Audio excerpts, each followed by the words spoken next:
ส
บายดีทำส้มขอบใจเด้อ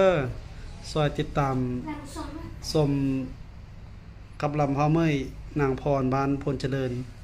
เมืองปากกระดิ่งแข่งบริกรรมไซขอบใจเด้อทุกคนที่ติดตามส้มมานำกันเด้อขอให้สุขภาพแข็งแรงติดตามส้มกับลำพ่อเมยบุญใสๆเนาะบ๊ายบาย